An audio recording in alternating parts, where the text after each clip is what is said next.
I'm the Comic Weekly Man, the jolly Comic Weekly Man, and I'm here to read the funnies to you happy boys and honeys. Yes, boys and girls, it's Comic Weekly time. And here I come, right into your house to bring a little fun and happiness. Right out of the pages of Puck the Comic Weekly, straight into your living room, your friend the Comic Weekly Man, the jolly Comic Weekly Man. Hello, hello, hello. Hello, hello, hello. Well, little Miss Honey, how are you today? Warm. How are you? Hot.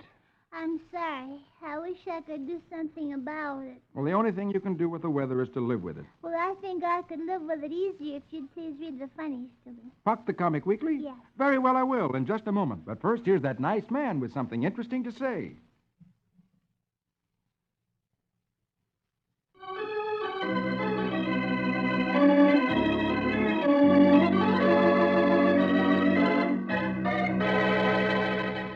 Now, here we go with Puck the Comic Weekly. And at the top of the first page... Snookums, Snookums, Snookums. Well, since you're excited about that, we'll read Snookums, Snookums, Snookums. Magic words for the music, please. Very well, my lady. Diddly-da, diddly-doo, wake-a-mack-a-mookums. Let's have a little tune for little Snookums.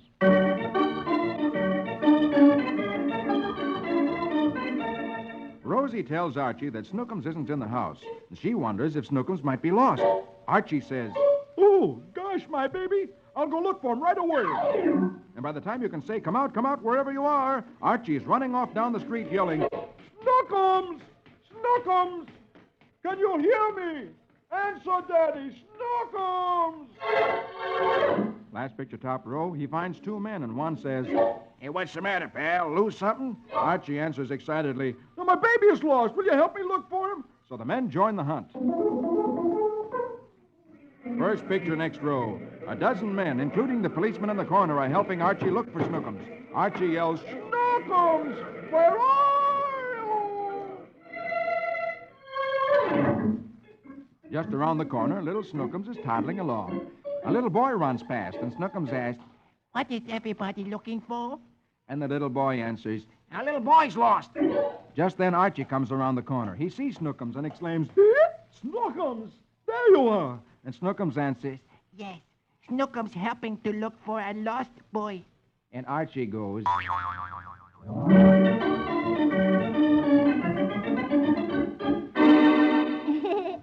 Wasn't that funny? Yes, yeah. Isn't that a funny look on Archie's face? "I think I'd look like that, too, if I learned someone I was looking for himself without knowing who it was he was looking for." Yes, I would, too. Yes.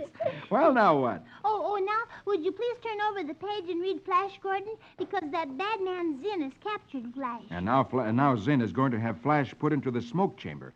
And when Flash breathes the smoke, he will no longer be able to think for himself. And Zinn will be able to make Flash do anything he wants him to do. Yes. So let's learn now how Zinn's plans work out. So here we go over to page 2 with Flash Gordon. Rig-a-dig-a-doon-doon, Saskimatash. Let's have music for heroic Flash.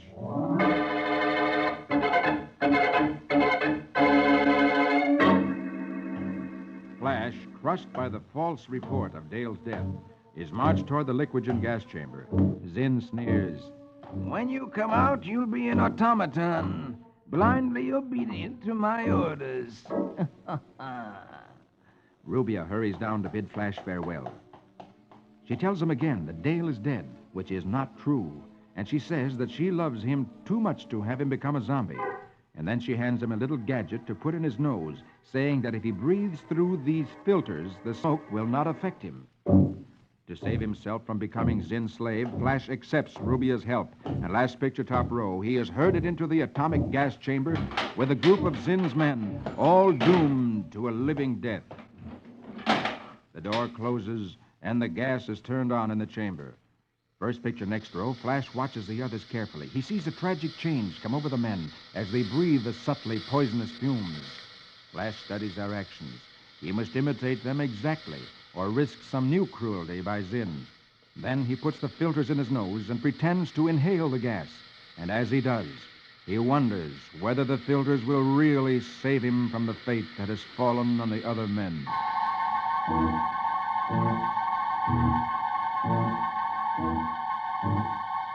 A little later, the men, now newly made automatons, men who walk like little dolls that are wound up, march out of the gas chamber.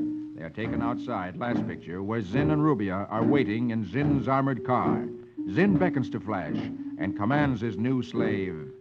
Flash, march behind me. The car slowly drives off. Flash tries to copy the rigid mechanical walk of the zombies as he follows Zinn's car. Rubia stares at him fearfully, not sure whether he's really man or machine.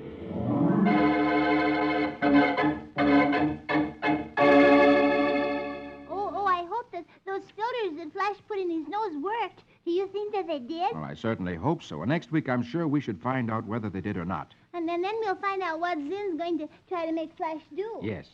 Oh, I can hardly wait. This is getting so exciting. Well, sometimes we have to wait for the most exciting things. Yes, isn't that awful? Uh-huh.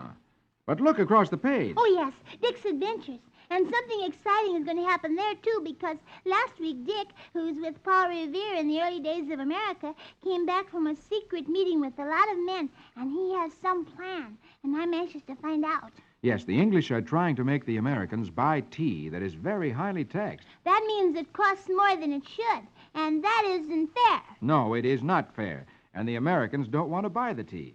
So let's try to find out now what this mysterious plan is. Oh, goody. So here we go with Dick's Adventures. Say the magic words with me. Rickety-pack-a-zack-a-zick. Let's have music for Adventurous Dick.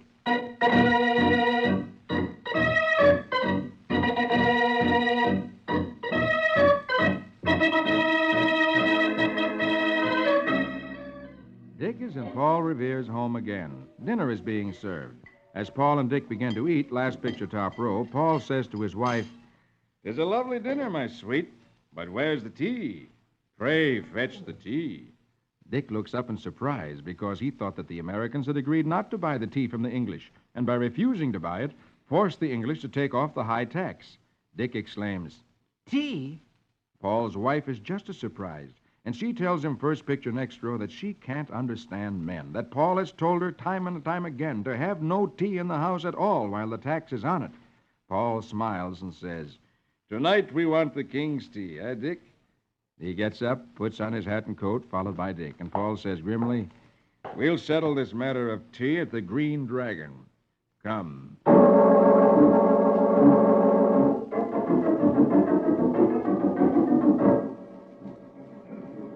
Last picture of the row, Paul and Dick are seated at a table in the corner of the Green Dragon Inn, a favorite gathering place of the men of Boston. In the Green Dragon Inn, no tea is tasted, but it is not neglected. To the table of Dick and Paul, one by one, the men of Boston come. As they stop at the table, instructions are given to each of them, and the instructions are always the same. Finally, the last man approaches the table, first picture bottom row, and Dick whispers to him, Tea party tonight, Ben, at Griffin's Wharf, Indians only. Coming? And the man named Ben replies, I'll be there with a tomahawk. Leaving the Green Dragon, Dick and Paul Revere return home once more to carry out the next step in their plan. A short time later, last picture, two Mohawk braves carrying tomahawks and wearing the full dress of Indians slip noiselessly from Paul Revere's house. A man standing in the shadow across the street watches silently as the two Indians come out of the house where Paul Revere lives. A grim look settles over his face.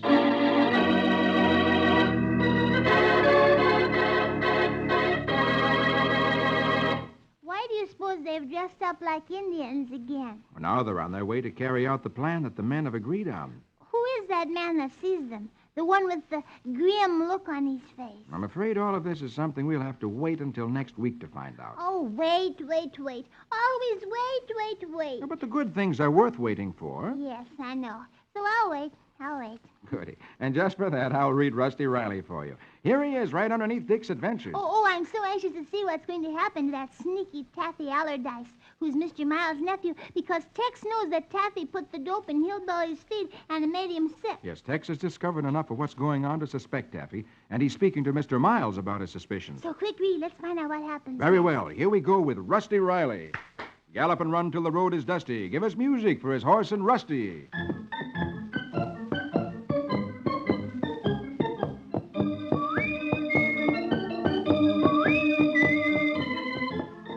Mr. Miles has just heard Tex's suspicions of what's going on, and he exclaims, Tex, I find it very difficult to believe my nephew, Allardyce, would be guilty of giving poisonous food to a horse. Tex replies, Okay, boss. I can't prove it, but sure as shooting, somebody's after Big Blaze. Why, if Blaze had been in his own stall, he'd have got that dose instead of Hillbilly. It's only a week till the Selby Cup. Hey, couldn't we take Blaze to the track now? Mr. Miles thinks for a second and then replies, I'll speak to Colonel Adams, the owner of Cedar Point Track. Tex reaches for his hat, saying, That's plumb good sense, boss. I'll go along, and by jingoes, I'll sleep in Big Blaze's stall if need be.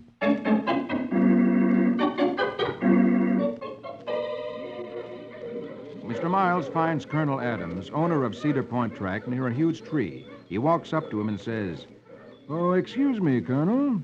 May I have a word with you? It's about my Selby Cup entry, Big Blaze. Colonel Adams replies, Why, of course, Quentin. Goldie, who is Taffy Allardyce's wife, sees the two men talking. Quietly, she slips over behind the tree to hear what's being said. Last picture, top row, she overhears Mr. Miles say, I wonder if you could let me have quarters for Blaze at the track a little ahead of time. I'd like to send him over tomorrow morning. Colonel Adams replies, Why, certainly. You may have number 4 and row B. Hearing this, Goldie quietly slips away without being seen, and the plan which Tex wanted to keep secret is known now by the very person who was scheming to bring trouble into Rusty's life.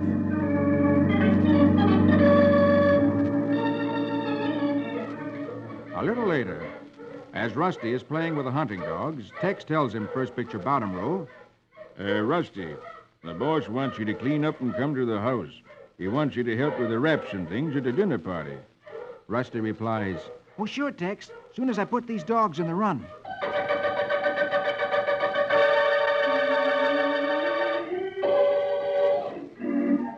That night, after all of the guests have arrived for the party, Rusty has a few minutes to himself. He sits in a big chair in front of the fireplace, saying to himself, I guess all the people are here now. Think I'll just curl up in this big chair till it's time for him to leave. Suddenly, he hears voices behind him. He recognizes them as Goldie and Taffy Allardyce, the two schemers. They don't see Rusty in the chair. Rusty overhears Goldie tell Taffy that Big Blaze is going to be taken to the Cedar Point track tomorrow morning. Rusty hears Taffy exclaim, last picture, Good night. That settles it. I'll have to finish him off tonight, somehow. Rusty's eyes open in horror at these words, and he knows he must move quickly if Blaze is to be saved.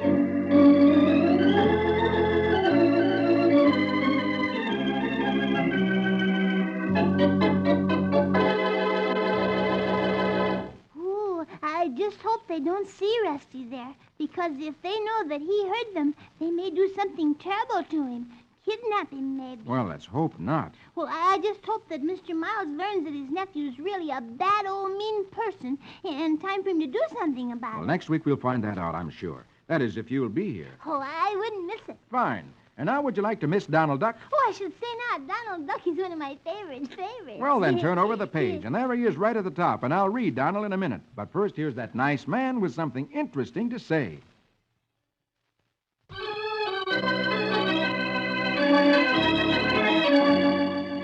Now, here we go again with Puck the Comic Weekly, and on top of page 4, Donald Duck. Say the magic words with me.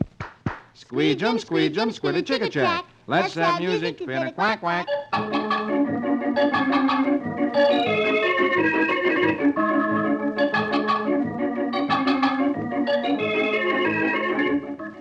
Donald passes a nursery, which is a place where they sell flowers and plants. He sees an ivy plant on the table and a sign which reads, Climbing Ivy, 50 cents.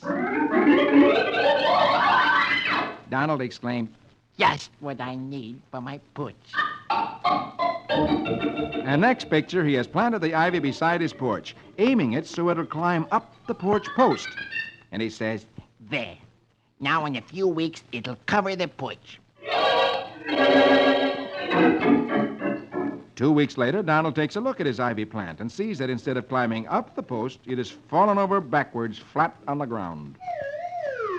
And Donald exclaims, Huh. That's funny. So he straightens the ivy up and ties the ivy to the post. And then says, There. Now she'll climb. 2 weeks later, last picture top row, Donald takes another look at his ivy. He finds that it's grown twice as much, but instead of climbing up the post, it has fallen over backwards again and climbed right down to the ground. And by the time you can go, Donald is back at the nursery, first picture, bottom row, with a plant, and he says to the man he bought it from, Look, pal. You sure this stuff is climbing ivy? Quite sure. What's your trouble? I wanted to climb my porch, and it won't climb. Well, that's easy, sir. You need a trellis. So the man points out a trellis, which is some pieces of wood put together sort of like a ladder. And the man says, Now, here's a nice one. Only $5. so Donald decides the ivy will surely climb up that because it has something to hang onto. And he exclaims, I'll take it. and by the time you can say, shinny up my trellis, Mr. Ellis, Donald has planted the ivy beside his porch again and winds it around the trellis to give it a good start so it'll climb up, and then waits happily for it to grow. 1 month later, last picture, Donald takes a look at his ivy, and he's amazed to see that instead of climbing up the trellis, the ivy has crawled right through it at the bottom and then up the porch that Donald tried to make it climb in the first place. And Donald exclaims, What?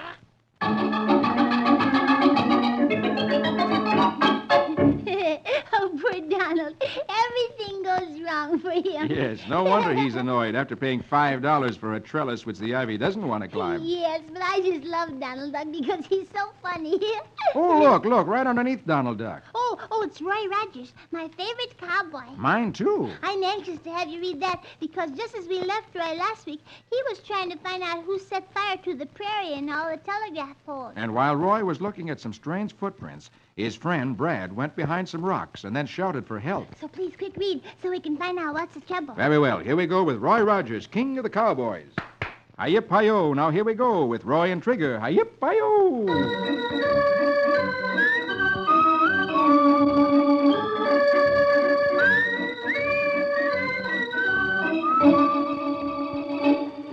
Roy and IQ Theorem run to answer Brad's call for help.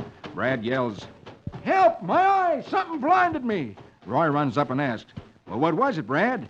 Brad, holding his hands over his eyes, replies, "I spotted some pole timber, and then I walked out of the narrow pass, and a flash of light hit me." Roy exclaims, "Well, that's just what happened to that blinded cowpoke I found up here." Just then it begins to rain. Roy helps Brad under a ledge of rock, saying, "Here, sit under the ledge here, Brad. I'm going back up there."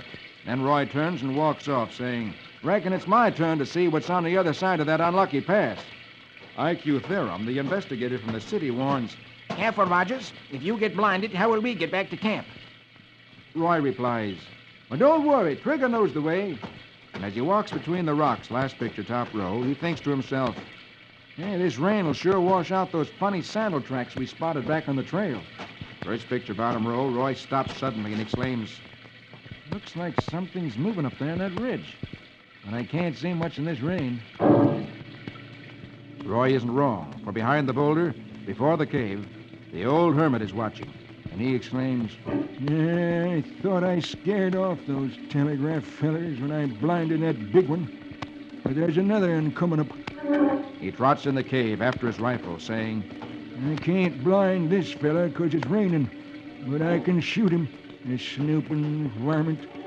and he trots back again, carefully watches Roy, and exclaims, I ain't letting nobody snoop around trying to find out what starts all the fires in the valley. Roy steps out from behind a rock and starts to move up the hill. Suddenly, a bullet goes through Roy's hat. Roy exclaims, last picture, "Wow, that was too close." And the old hermit exclaims, Missed, blast it. But next time I won't.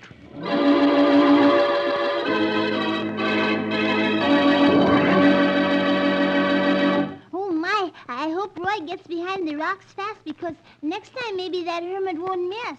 No, that hermit is up there in the cave, and it'll be pretty hard to get at him. I can hardly wait to see if they will capture Well, him. we'll find out next week. Oh, I certainly hope so. Now I think it's time for... Dagwood and Blondie, I You're hope. absolutely right. So if you'll pick up the first page of the second section of Puck the Comic Weekly, we'll read Dagwood and Blondie.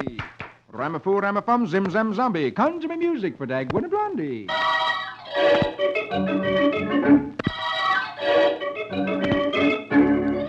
Dagwood, who's at his office, is talking to the bookkeeper named Eddie, a tall, skinny, worried-looking fellow. Eddie says, I'm terribly nervous lately. Dagwood replies, You know, you ought to get married, Eddie. Eddie holds out his hand and exclaims, Here, look. See how my hand shakes? Dagwood replies, Yeah, you look like you're waving at someone. You know, you need a little wife to take care of you. last picture, top row, Eddie takes some medicine and swallows it. And he exclaims, I jump when the phone rings. Dagwood says, Eddie, you need peace and contentment. The pitter-patter of tiny feet around your house. first picture, next row, Eddie says thoughtfully, You're winning me over, Dagwood. Dagwood gives him a pat on the back, saying, Come home to dinner with me tonight and see for yourself how serene and blissful married life can be. Eddie replies, Yeah, all right, I'll call up the boys and tell them I'm not going out with them tonight. and it's decided that Eddie is to come home with Dagwood for dinner.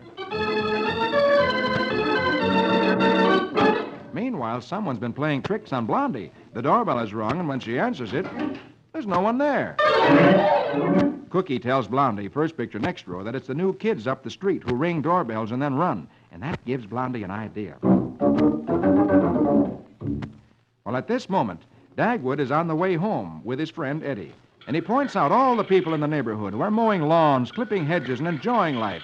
Dagwood says, Look at all these happy, contented husbands, Eddie. Eddie replies mournfully, Yeah, I'm beginning to realize all I've missed by being single.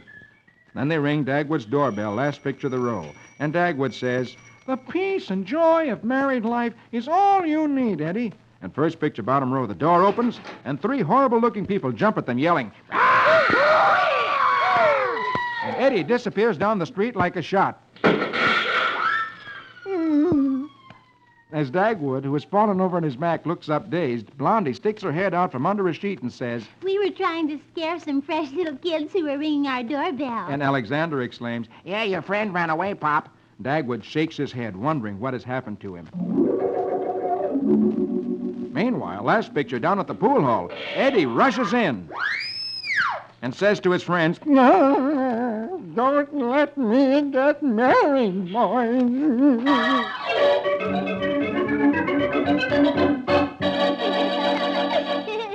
Wasn't that funny? Yes. After all of Dagwood's talk, Blondie's little game changed Eddie's mind about getting married. Isn't that silly? Because dressing up like ghosts is lots of fun. Yes, Eddie should try it sometime. Yes, he should. Well, now it's time for Prince Valiant. Oh, goody. So go past the Comic Weekly Club, which I hope you look at when we get through. Oh, I certainly will, because I just love the puzzles and games in the Comic Weekly Club. And then go past Buzz Sawyer and the Phantom over to the last page, and there he is, Prince Valiant in the days of King Arthur. Hackett, Brackett, Gray Malkin, and Quince. Music romantic for a fair, fair prince.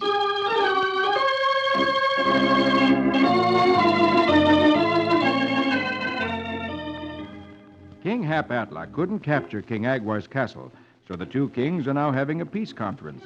Alita had come in and told the men to stop their arguing and decide never to have war again, so that the women and the children could enjoy life safely and peacefully.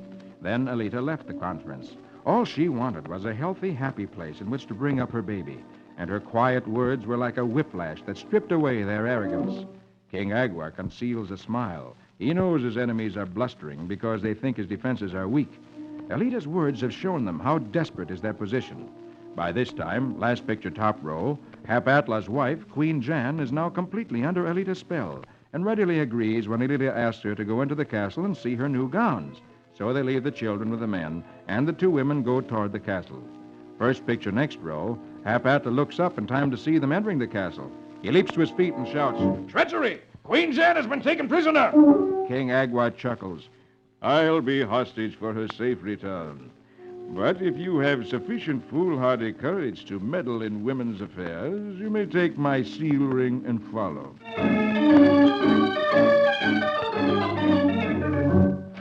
So, last picture of the row. Under the protection of the ring, Hapatla enters the stronghold he could not invade by force.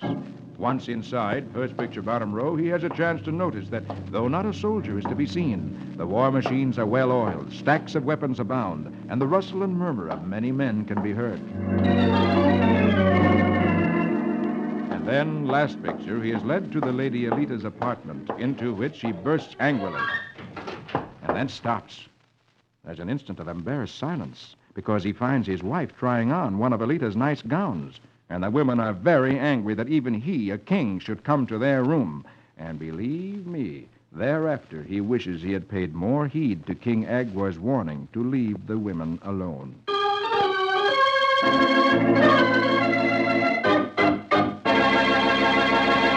Well, it certainly serves him right. If he will just keep his nose out of things, these women will settle everything in a nice, peaceful way. Yes, so far I think Elita has proven that she's right. Yes, she has. And I hope he's learned his lessons. Well, next week we'll find out. Now, that's all the time I have. But before I go, here's that nice man with something interesting to say.